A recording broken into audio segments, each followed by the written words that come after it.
it's time for the big shoe for us, if you will. I can't tell you, over almost 40 years of being a broadcaster, number one, to be able to do anything at the National Press Club is just absolutely something else. But then to have the opportunity to be on the panel here in front of you, working with agriculture with these two distinguished gentlemen, it's just a really, real honor.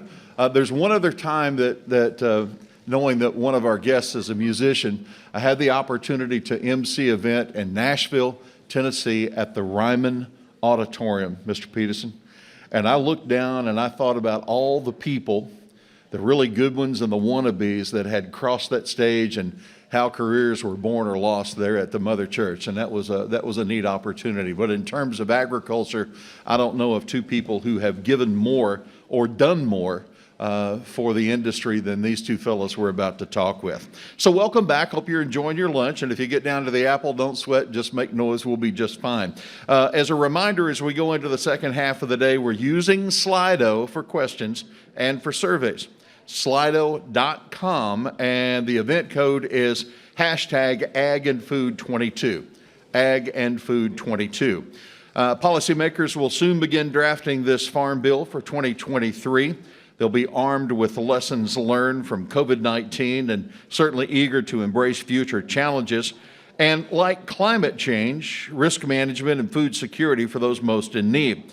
So joining us for our discussion now, lessons learned from past farm bills, our former Senate Ag Committee Chair, Pat Roberts, and former House Ag Committee Chair, Collin Peterson. Former Senator Roberts served 8 terms in the U.S. House of Representatives from 1981 to 1997 before his election to the Senate in 1996. He is the first person to chair the House and the Senate Agriculture Committees, positions that he used to reshape decades of farm policy. Former Congressman Collin Peterson, currently president and founder of his government affairs and policy firm, the Peterson Group. He also has a partnership with Combest Sell and Associates in Washington to advise and consult on policies that bolster U.S. ag and rural America. He previously represented Minnesota's 7th District from 1991 to 2021. He served as chairman and ranking member of the U.S. House Agriculture Committee from 2005 to 2021 and was instrumental in writing and passing 4 farm bills.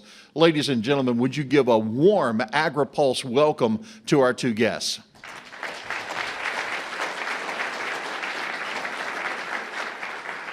So we could have an event today where we could probably just have a whole session of one-liners.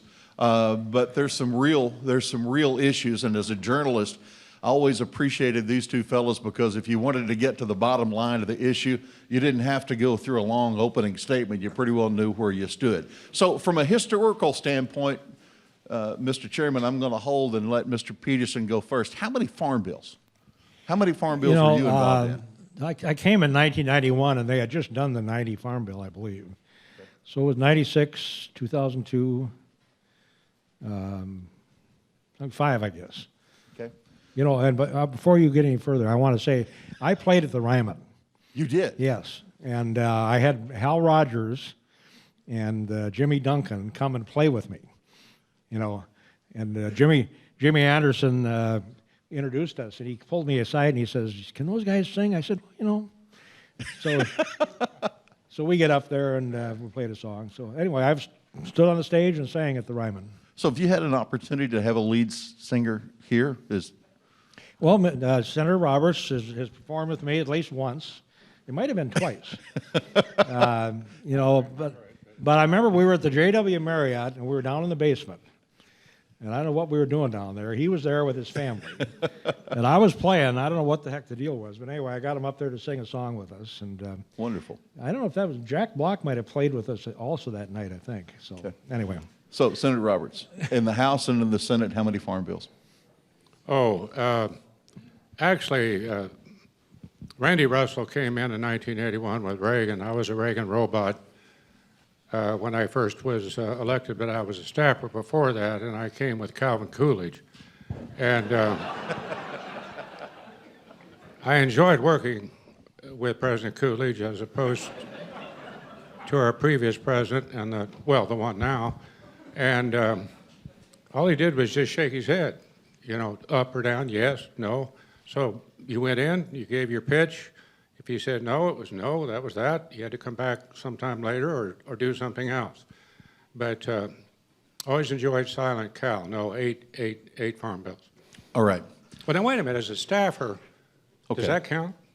Maybe. Sure. Maybe. You were All involved. right. Well, let's see, there were 3 of them with my predecessor, Keith Sebelius, who represented the big first district out in Kansas. So gosh, that means 11 if you count staff. My goodness. All right. So, Mr. Peterson, let's talk about for a moment the differences in the chambers, the lower chamber and the upper chamber. What's the chemistry like in the lower chamber different than the upper that perhaps make the lower more challenging? Well, the House is a huge institution, 435 people, and it turns over quite a bit, you know, and so it's a different atmosphere. The senators, you know, there's 100 of them, and they have to work together, and it's very personal. So you don't have a situation where you've got people kind of taking on each other that much. They try to figure out, I don't think, not compared to what they do in the House. Is that not true? Tom Harkin, are you kidding me? Well, yeah, anyway. So, so in the House, the big issue is getting people to know each other, you know, and it's gotten to be worse and worse. When I first came in 1990, you know, you could do things and get together and kind of know each other, and that all changed with all these ethics rules and everything. So the biggest issue is trying to get the members of the committee to understand each other or to get to know each other. And I think probably the best thing that we did over my years was having the speaker give us a military plane and flying around the country to these farm bill hearings. And so what happened is the members all had to get on that plane and they had to spend time together. They get on a bus to go to the hearing, and that was a lot of the reason why we were able to get it done, because we spent all that time together and got to know each other. And the Senate, that kind of is maybe important, but not as much as it is in the House. So you mentioned, Mr. Peterson mentions that an airplane is important to finding the ability to get a farm bill. And Senator, you mentioned a wagon tongue is pretty important to get a farm bill. Well, yeah, I just say you're mentioning the upper body and the lower body. I never knew quite exactly, after I went to the Senate, what part of the lower body you were really talking about. But at any rate, what I wanted to say first was to thank you for the invite, and to Sarah and her team, who y'all are the voice of agriculture. I especially enjoyed Phil Brasher because my staff would note my gaffes that would be public. I'm a journalist, which means an unemployed newspaperman, and I work for Cap Council, by the way. I better toss that in. And I think maybe we have one of my stalwarts here, but I'm not that good to see out there to see that. But being here with Randy Russell and Secretary Connors and you had the chairman, the ranking of the House members, and especially this guy, who we really worked together very closely on every farm bill, and even like each other. And that really is there's a saying in Kansas that if you want to be a big flea, you have to run with tall dogs. And this is the tallest dog I can think of with regards to it, and I'm very happy to run with it. Now, what the hell was the question? The question, I told you. No, okay. Okay, the question is, Okay, we've had a lot of talk about who makes up the committee. Yeah. The fact in the House they're having some problems to not really knowing one another, and that really is the biggest problem of the Senate and the House today, is that people don't know each other. They don't spend time with each other. Some of them actually have their, they stay in their offices, and as their, it's like a dormitory. And I think it's a terrible thing. They're in on Tuesday, they leave on Friday. How in the hell do you get to know anybody? I would add there are some really good answers to that, including, this is going to get me in a lot of trouble, but neither the House or Senate have had a pay raise, what was it 14 years, 15 years, something like that? And nobody can come here from a middle-income background and buy a house. They used to, and they used to stay here. They used to play golf. They used to go out together. They knew one another. They went on all of these listening tours that he's talking about. We went on constant listening tours. Deborah Savanaugh and I got along very well. We were close friends. I liked Deborah. I have a little trouble that her middle name is Schumer now, but I'm not going to say any more about that. I think she's on the program later. I'm going to catch hell for that. But I'm not talking about the regular farm organizations. I'm not talking about the commodity groups. Every one of those are extremely important. And they go out and they do sit on the wagon tongue with farmers, ranchers, and growers, and they pass resolutions, and I get that. But the guy, excuse me, the guy who, just a minute, ask him a question. Here you go, sir. Yeah. So, Collin, when you're looking at, you're not done yet. Okay, I'm sorry. Go ahead. The arrangement we had with Deborah, we knew that the ultimate goal, the ultimate responsibility in any farm bill is to pass a damn bill, and that farmers need consistency and predictability. Very difficult to come by these days, especially with Ukraine and 1/3 of the world's wheat market. This guy got a military plane. I don't know how he did that. Well, he did it because of Nancy Pelosi, so that's that. I didn't get a military plane. I used to scoot around with Ted Stevens, but he'd go all over the damn world. But you got to know somebody, and if you don't know somebody other than the image of whoever it is making a speech you don't agree with on the floor, and that's all you know, it's very difficult to strike any accommodation. I would say one other thing, the 60-vote margin we have in the Senate, still have in the Senate, as opposed to the nuclear option, is exceedingly important because I knew that I had to have Democrats and Republicans together in order to get a farm bill. Mm-hmm. And if you do that, you have a real understanding on what people think they need. I knew what Collin wanted. We always got along. We always shared that. He did dairy. I don't do dairy anymore. I went through that in the House. I don't do windows and I don't do dairy. So it's up to him to get, come up to that. But if you don't know somebody like we do, and basically you have an element of trust, Deborah and I, no matter, even if we issued a press release, we had to give it to the other side, so there were no surprises. Our staffs had to work together. I got quite a few staff out here in the audience, and I'm sure Deb does as well. But they had to get together. Sometimes they didn't want to do that. Sometimes I didn't want them to do that. But we worked it out. We had to. The first hearing we had was at K-State. She wore purple. I went to Michigan State and wore green and white. But it's those individual farmers where you sit on the wagon tongue and listen. Don't make a speech. Just listen. Say, okay, give me your top 3 things. One old boy out in western Kansas way back says, Pat, I'm not worried about a farm bill. I don't feel governed, I feel ruled. And it was all those damn fool regulations that we got rid of a couple of years ago. They're all back. And that's going to be a real burden to an awful lot of farmers. We don't talk about it that much. The guy who really came up with freedom to farm was not my staff. It wasn't me. At any rate, he's a member of the wheat growers out in Kansas, mostly Democrats. And so we had gone over the fact that Newt Gingrich and who was the budget chairman? Kasich. Good old Kasich.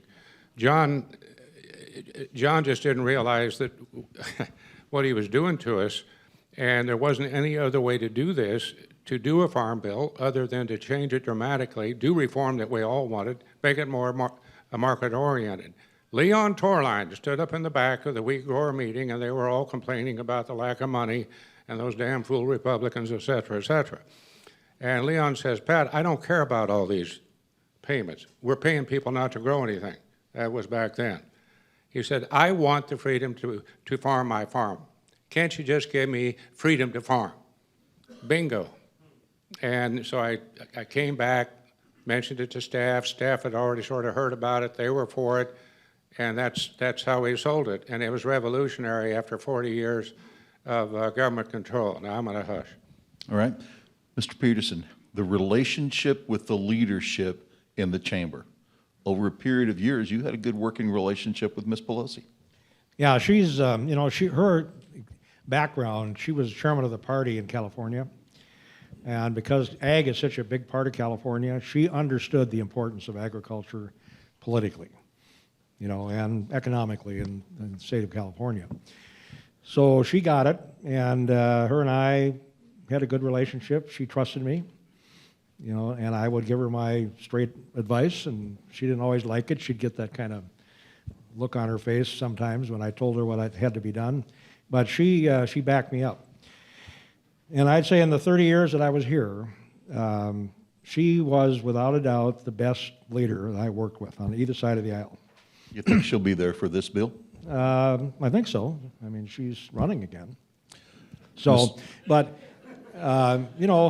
Foley was good. He was good for agriculture when he was Speaker. Hashard was good. He did a good job. He gave Combest all that money in 2002.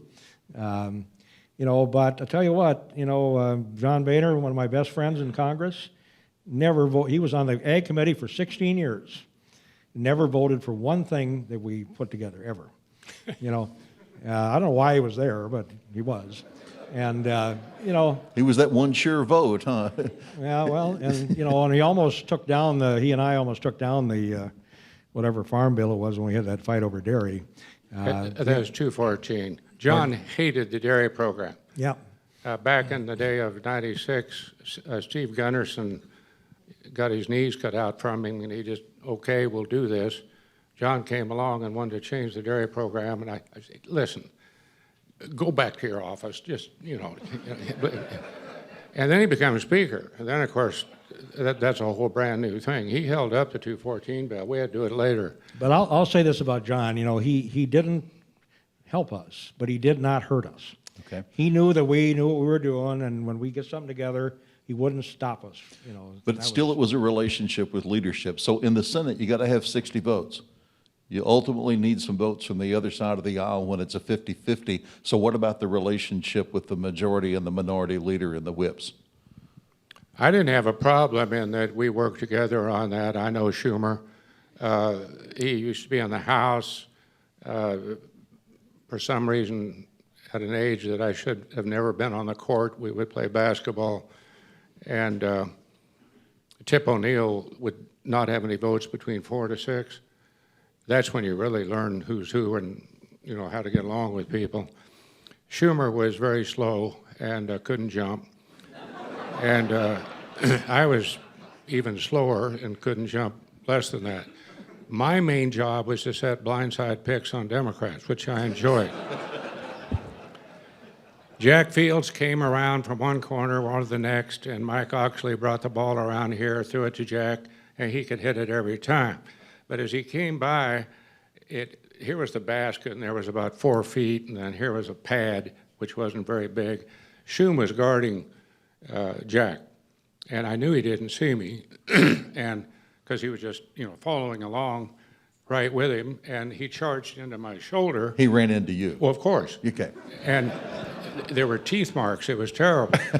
And basically, I knocked him on his duff. He just, whoosh, boom. And he came up, my God, you'd have thought I would killed him. And screaming and yelling, you shouldn't be on the court, go to the pool. Send Roberts to the pool. And so that was my first experience with him. Even to this day, if he sees me coming, he starts backing up. Okay. I'm going to dive into this because we brought up dairy policy. You worked hard in the last bill to come up with dairy policy, but yet when we look at policy now, one of the issues is not as much participation. So what counsel do you offer for the ag committees when you're trying to craft policy that will be risk management for dairy farmers? Well, we have risk management that works, for people that have less than 5 million pounds of production, which is about 220 cows. The problem is USDA has on their website a decision tool that is tied into the futures market. And when we've had trouble with people not signing up for this program, it's because they use that decision tool, which I tried to get rid of. Because what it does, it leads people astray. So when prices are good, the farmers think, you know, I don't need that, so they don't sign up. And then the prices go down, and then they're all upset because they didn't get payments, you know? Well, it's very simple. We took care of the little guys. This is what we did in the last deal. We finally ended the regional fights all over the country because we took anybody under 5 million pounds. They got a program that guarantees that they cannot lose money. That's what this does. For $4,000, you can buy protection to make sure that you're guaranteed a profit. That's what it does. And that was done on purpose. Because one of the problems in dairy, if you give them too much money, they overproduce. And they screw up the market and so forth. The thing about this little guys, they only produce 14% of the milk. And so they can't screw up the market, no matter what they do. You know, and there's a cap on it. So I just basically bought them off. You know, and now because of this decision tool, people go in there and don't use it. It's stupid, you know. But I don't know what you could do about it. I mean, it's a very difficult situation. So Steve Gunderson kind of started me in the dairy thing. He and I went around the country. His advice to people in Wisconsin was don't ever get on the ag committee. You know, because it's just nothing but, in Wisconsin, it's nothing but trouble. And so you look at the members, they're not on the ag committee in Wisconsin to this day because of that. You know, and he said you can't win. So just vote against the bill. It's not good enough, you know. So one more for you while we're here, and as you brought that up.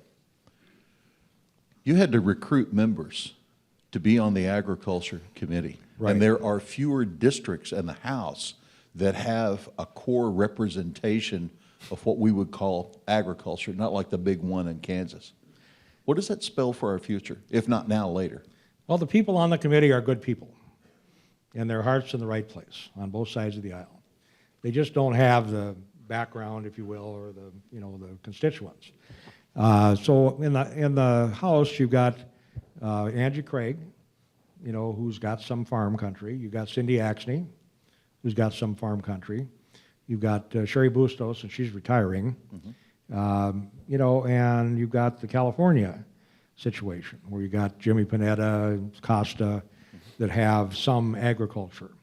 You know, and I got in trouble with Costa because I was at something and talking about, in Fargo, talking about the fact that the Ag Committee didn't have any farmers left on it.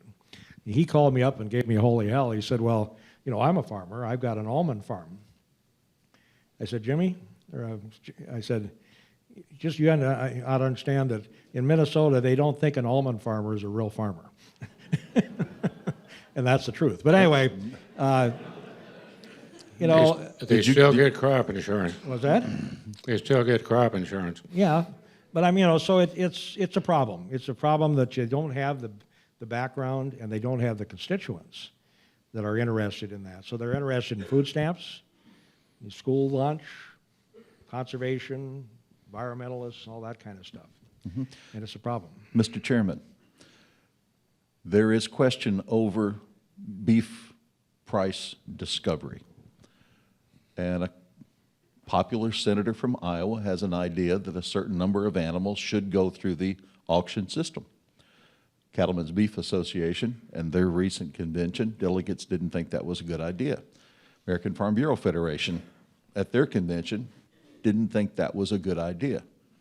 So is there a solution for the regional differences in cattle price discovery that this Congress or this USDA should address?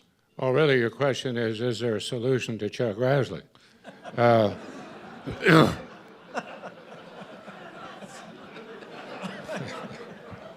Who has been for this forever. This has been a range war. I'm serious. The first time it happened was 1915, and every time we get a jam up or we get a fire and a Kansas packer out in, Holcomb, or we get hit by COVID, or just anything. Well, right now with the Ukraine and all of that, there's always this. Now, the answer to it is pretty simple for me. I would meet Chuck early in the morning and go to his office, and we'd each have a glass of ethanol, and it would warm him up, and he wouldn't really recall to really bring something up in committee. Now, I don't know who they designated. I don't think Bozeman has been doing that, and that's one of the problems. Here's the problem with me. I got a lot of guys out there who really have worked very hard over several generations who have a quality product and have made an arrangement, a contract arrangement with one of the big four out in Kansas. In Dodge City, it's probably National Beef. There's an outfit in southwest Kansas that has the best Angus bull operation in the world. And it's two brothers, 4 generations out there. It's really something. I had him come back and testify because I wanted some answer to it with regards to, look, if a person has worked very hard to get a contract, to get a higher price, that's what they should be getting. And if you have 70 now, I heard or I read something, I'm not sure it was true, but it was an Agri-Pulse, so it had to be true. Yeah. And so I think it was, I don't know who wrote this story. At any rate, why on earth would you punish 70% of people that have a contract upwards of 85 getting a higher price and then force them to have 50% of their product on the spot market? That makes no sense at all to me. And these things ebb and flow depending on outside events. Grassley has asked the Justice Department.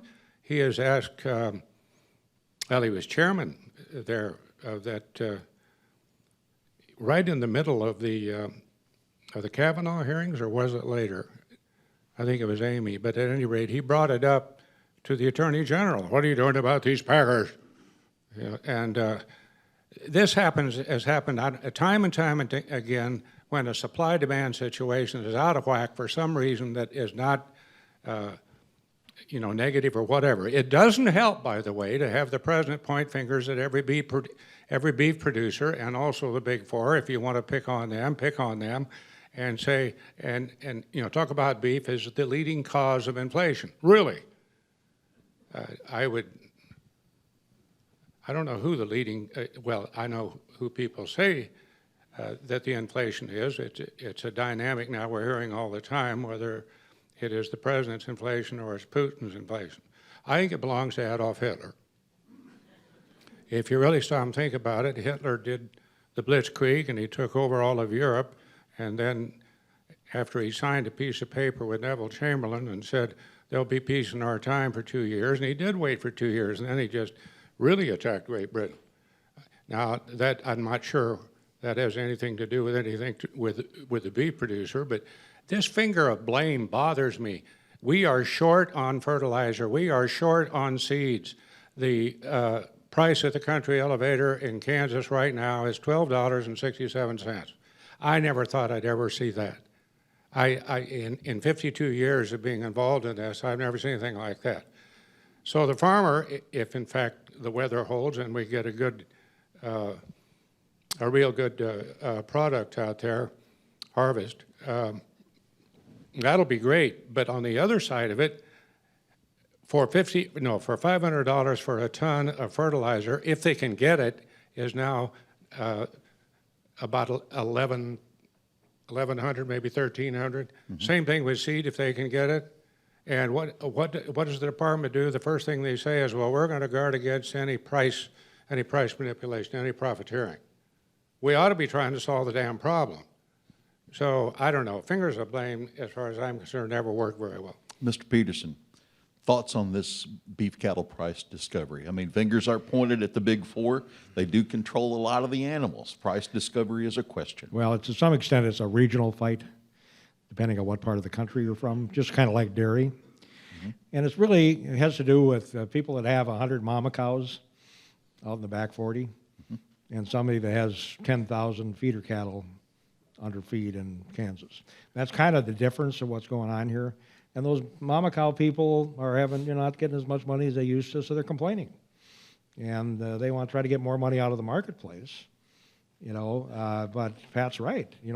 You've got people that have developed a brand, have developed a premium product, have supplied it, and now they want to punish them, after they've put their own money into it. That's not the American way. And I would just say, Pat, there's a guy named Schiffelbein from South Haven, Minnesota, who I would say is the premier Angus bull guy in the United States. So at this point, we're having a you're wrong. conversation That's beside between the two point. elected leaders of who has the best bull. Yeah. All right. So Well, there's been a lot of bulls stated here. Right? Yeah, okay. 1985 Farm Bill was a paradigm shift, and it had a lot of conservation in it. Was it by need? Was it by cause? What was the impetus to bring about? Well, it wasn't conservation. It was CRP that was put into that bill, 45 million acres. I authored that bill. And Pat did it, and it had nothing to do with conservation at the time. It was to get 45 million acres out of production because we had just gone through the worst time in the 80s and we had all these bankruptcies and everything else. It was to get land out of production so you could get the prices up. And then over the years, it became a conservation program. So you got the environmentalists involved, you got the Ducks Unlimited and the Pheasants Forever and all Audubon Society, all these other people coming in there and writing all these rules, turning it into a conservation program. So they created this EBI thing, to try to figure out how to get the right land in and the wrong land out, and it has not worked. And I think that whole EBI thing needs to be scrapped, and we need to go back to some other method so we can get the land that shouldn't be farmed, in the CRP, and the land that should be farmed out of it. That's what we should be working on instead of all this other stuff they're doing. I was an author of the CRP program along with several others, and I'm not too sure it was as blatant as my buddy over here indicates. I do not think, however, that we ought to permit harvesting or planting or farming or basically, opening up those acres. I don't think that's appropriate. So moving ahead, climate, carbon sequestration, climate smart programs.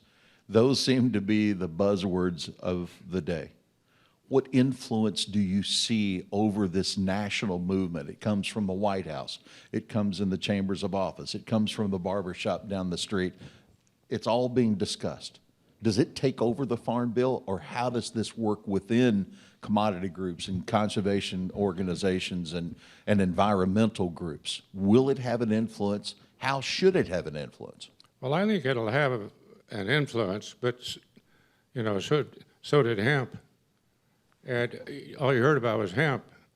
Mitch McConnell actually attended an ag committee meeting when, hemp was passed. And that was a marching order.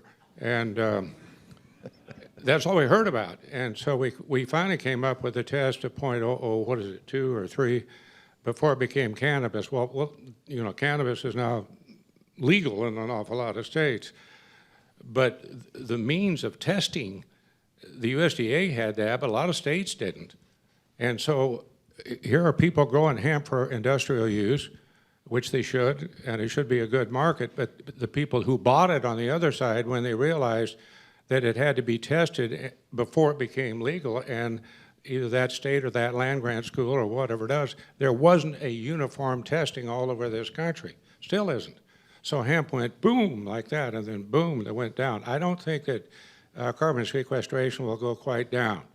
But I noted that when the Farm Bureau put out their study on this, and they had 8 different cropping operations that you could qualify from. God help us if we have somebody that actually has a whole core of people out in the farm country to go on your place and say, well, are you doing that right, or you're doing this right for your carbon sequestration payment. All of them, at least most farmers, are doing anyway. And then you have the cover crop folks who think that they ought to be involved in this. You have a lot of private individuals who now are doing it and paying farmers just on a, big business and a private enterprise over here, and they're already doing it. I don't know if that really rings true with how much carbon they're taking out of the atmosphere or how much carbon they were emitting, and there isn't anybody to determine whether that's right or wrong, but that's certainly good for the farmer if they'll pay him to do it. There has to be at least a great deal of information so everybody knows what the hell's going on. We could do it with the FSA folks and others. Robert Bonney's been trying to explain that. There is a new lady been working for 20 years for the Ag Department whose name escapes me. I've been going to call her, and she knows how to do this. So obviously the USDA will have something to do about it, but it's, yeah, it'll. Well, the problem is, should the USDA be writing checks to farmers for certain practices? well, to back up, Pat is exactly right. We don't know enough about this. We don't know what the price of carbon is. There is no market that's been set for carbon. They've been trying to develop this, but so they've come up with an artificial figure of $51 a ton that was just picked out by somebody. So we don't know really what we're doing here. We don't know really what it's worth. We don't know enough about what the crops, what do they put in the ground, what comes out, and so forth. There are people that are able to measure it once you've been able to determine what it is. But as Pat said, there's no way that you're going to be able to go out and do a soil test in every field in the United States. So it's just problematic. And so the program that USDA put out, it's the right idea. So they're going to have a pilot program. They're going to spend $1 billion, and they're going to try to take all these programs and figure out what works. And they're trying to get enough land involved and enough farmers to try to figure all that stuff out. The problem is they only gave people 2 months to come up with these pilot projects, which I just don't think is realistic. So I said when it came out, they're going to extend this. Well, they already have extended it a month. But it's the right idea, and I'm just not sure where we're going to go. So bottom line, the last thing. So the idea behind this whole thing is that the consumers will pay more money if it's climate smart. It's kind of like people saying they're going to pay more money if it's country of origin labeling on beef, which didn't work out. So I am not convinced that consumers are going to pay more money just because the USDA says that this is climate smart. Should the mission of the program be so that more people can participate, or should the purpose of the program be to sequester the most amount of carbon? Well, probably the latter, but what's going to happen with politics, you get into this and farmers find out they can get money, everybody's going to want it. And they're going to want the least amount of regulations and the least amount of red tape as they can get. And as Pat said, we're already doing most of this stuff.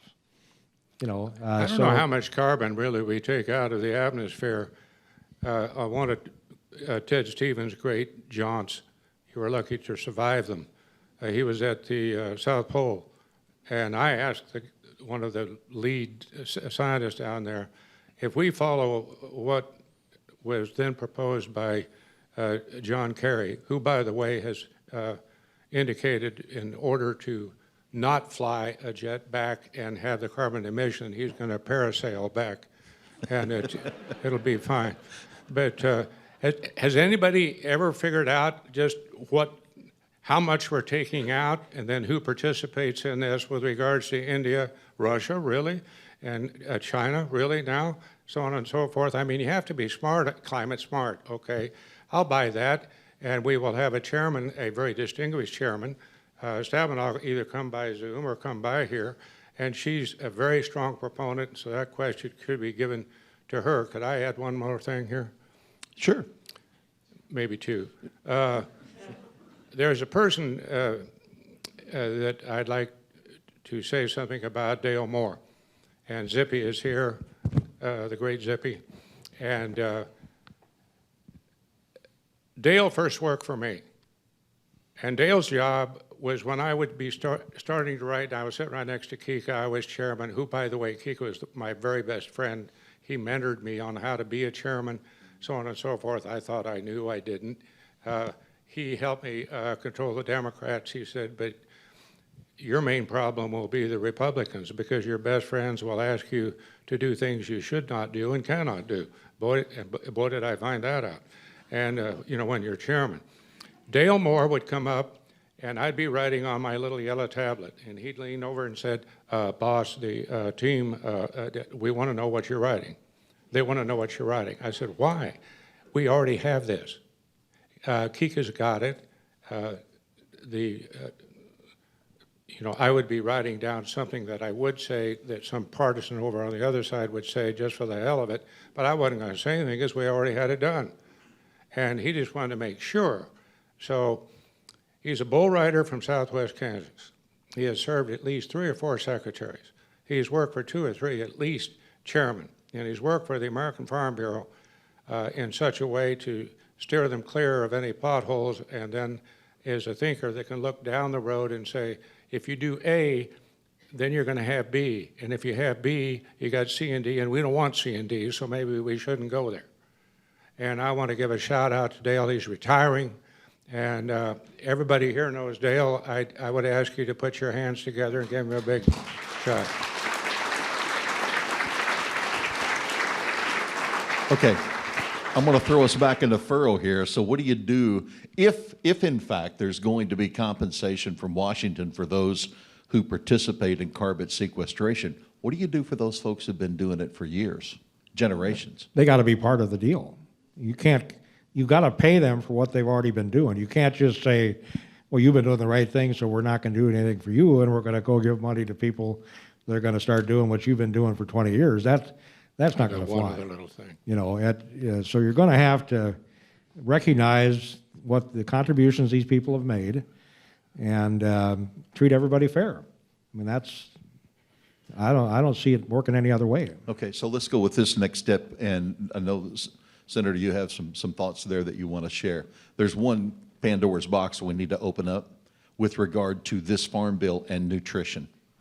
It's the one that caused a lot of indigestion in the House for the 18, and it's the one that has created a lot of discussion. So where is it now, especially with an economy struggling in the way that it is? Well, Pat's got the answer. Well, Okay. let me just say that back in the day in '96, the food stamp program had gotten in a lot of trouble, especially up in Philadelphia, where they were going in and trading food stamps for cash and then the cash for guns in the same building, for Lord's sake. So it was on 60 Minutes. Everybody couldn't believe it. My friends across the aisle then couldn't really defend the food stamp program to the degree that they wanted to with the funding, and we also had an effort led by John Engler of Michigan, who was a pestering governor, Gingrich, and the whole Gingrich revolution, and they were going to send the food stamp program to states. Well, the governors didn't want the food stamp program, but they sure as hell wanted the money. So the person that stopped that was me, and I just said, we're not going to do that. And I had Dole's backing, and so that was that. And so other than Dick Armey raising hell about it, it wasn't too much. But in the process of that, it gave us an opportunity to, quote, reform the food stamp program, at least to a reasonable degree. But the reason that we were able to food stamps at least said, well, we're not going to do this, but we'll do this for you. And then, of course, 5 years later, it was all back. It has to be part of the farm program. Number one, the USDA runs it better than anybody, than any other agency. Number two, you're not going to pass a farm bill without an appropriate food stamp program, and it fits into what farmers and ranchers and growers do. They provide food, especially now with what do we have now? Do we have a pie or do we have a pyramid where we all decide what what people We had ought to a plate, eat? and then we had a Oh, pyramid. a plate. My plate, your plate. I'm Yes, sorry. yeah. How could I forget that? I'm not too sure that the founding fathers sat around after they did the Bill of Rights and the all of that with regards to the Declaration of Independence, the whole thing. And they were sitting around, and then Ben Franklin looked up and said, I got a great idea. Let's mandate what people eat. The food program really with school lunches and everything else, it's here to stay, should be here to stay. We ought to run it better than anybody else. And I will tell you the fact that we did not get into the work requirements and other things that were very difficult to administer, that means I got all every Democrat vote. I only lost 13 Republican votes. We had 87 votes for the Farm Bill in 2018. The 13 would never vote for a Farm Bill simply because of ideology. And I give Pat credit that he's the guy that held the finger in the dike in 18 by going to Deb and making a deal and said, we're not going to monkey around with this stuff. You got people in this country that are being paid big bucks by some of these right-wing groups to come up with all this nonsense that's killed the last 2 farm bills. The 13 farm bill failed in the House because Cantor allowed this amendment to come on the floor, Sutherland, to put this amendment on the bill, and it went down. First time in history that the farm bill failed on the floor. In the 18, the bill failed again because of the same issue. Mm-hmm. You know, In the in 13 they had to split the bill into 2 pieces to get it passed. In 18, they went in there and just twisted arms so that it passed 213 to 211. So the one message, if you don't hear anything else today, is this: if you want to make sure you don't want to have a farm bill, then you come up with something where the Democrats don't support whatever you're doing with food stamps. And if you do that, you will not have a farm bill, because even if the Republicans take both houses of the Congress, you still have Biden as president. And if the Democrats are not happy with what's in there for food stamps, he will veto the bill. And there's not enough votes to override the veto. And so so Pat's got the right answer. They should go make a deal. You know, maybe we reform something, whatever you can get the Democrats to go along with, that's what you do. But other than that, you leave it alone, because it's just going to screw up the whole situation. Well, that goes back to the relationship between the ranking member and the chairman, and for that matter, everybody on the committee. Both Deb and I really pointed out that the Senate Ag Committee, let me point out that the sometimes powerful House Ag Committee did the same on occasion, but we really worked in a bipartisan way, and that's the way it really worked out. I remember talking to Gus Savage from Chicago, a part of the Black Caucus, and I was lobbying everybody I could find, especially all the gym rats, of which Gus was one. And so I sat down next to Gus, and I said, Gus, I need your help. He said, man, just tell me what to do. And I said, will you please, just vote for the Farm Bill. He said, the Farm Bill? I said, yeah. He says, man, why don't you just pay it? Such was the education of some members of Congress that you think, you know. So I said, yeah, okay, we'll do that, but if it comes up, I'll give you the high sign. He said, okay. So one more question, and then we're going to go to a close here.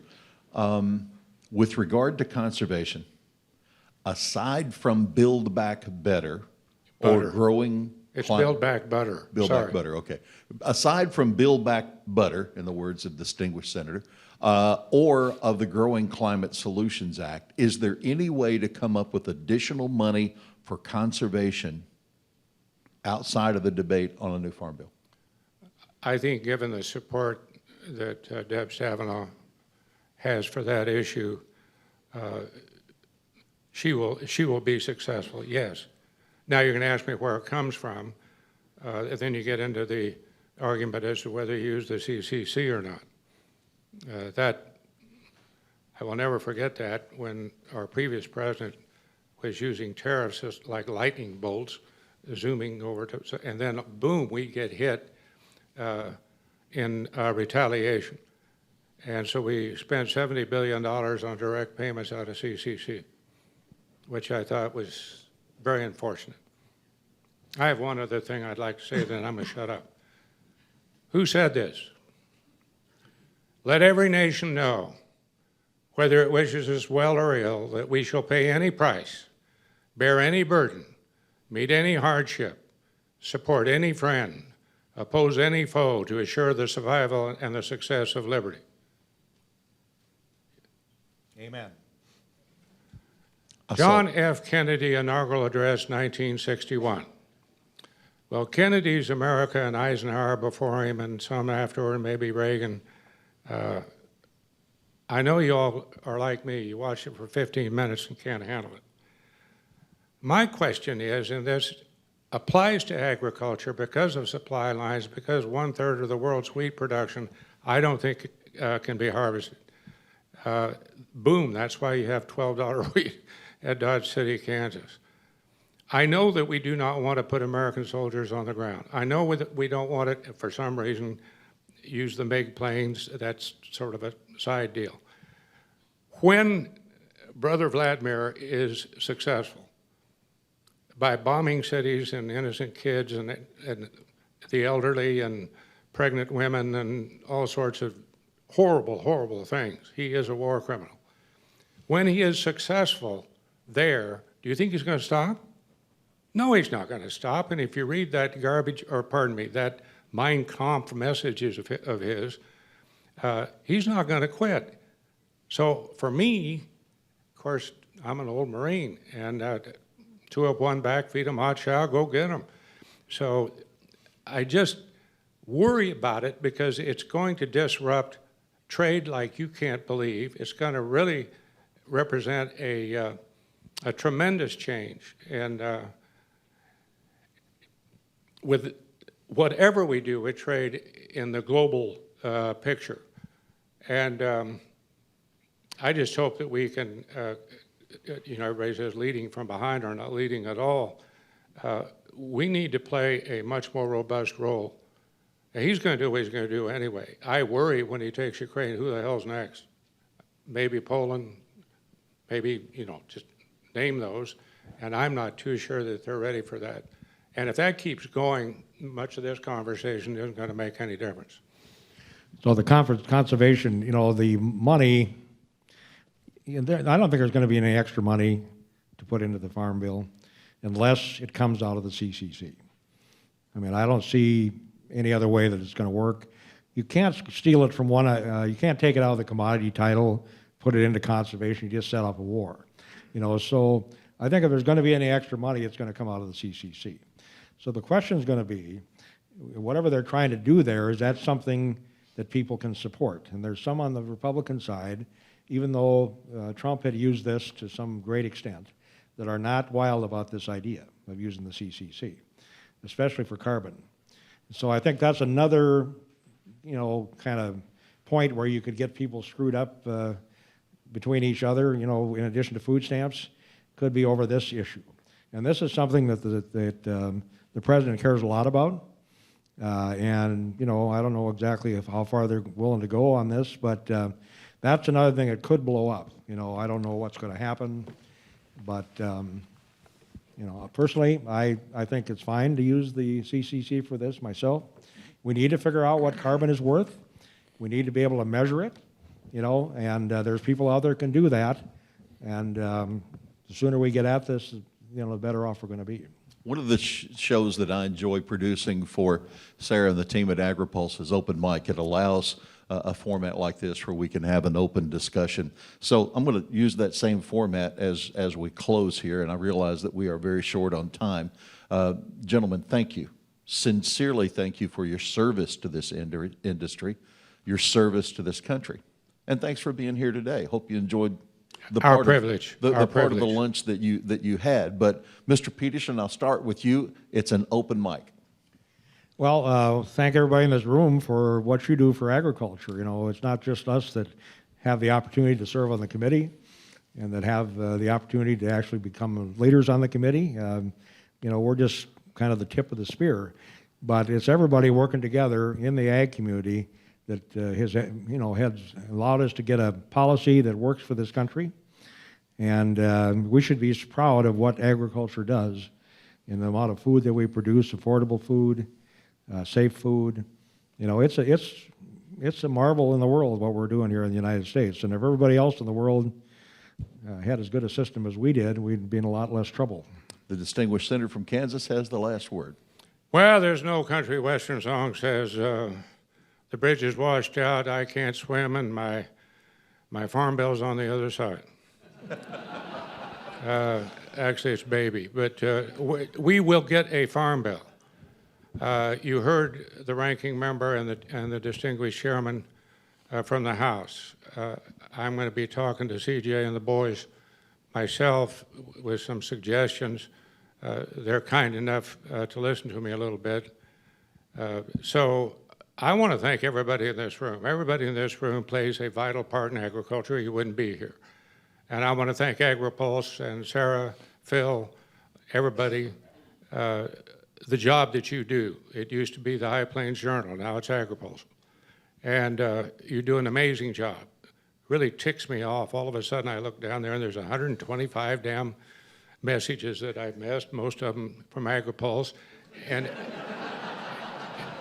And I try to keep up, and then I start erasing them, and then all of a sudden say, whoa, whoa, whoa, whoa, whoa, whoa, whoa, I want to read that one, and it's on something that I hadn't even thought about. How blessed are we that we have a communication system and the commitment from people like everybody here to do what we're doing and achieving the miracle of feeding this country in a troubled and hungry world. And I emphasize a troubled and hungry world. Thank you for what you do. It's not an I job in this business, it's we. So let's get the job done. Thank you so much. Let's give a hand for these two.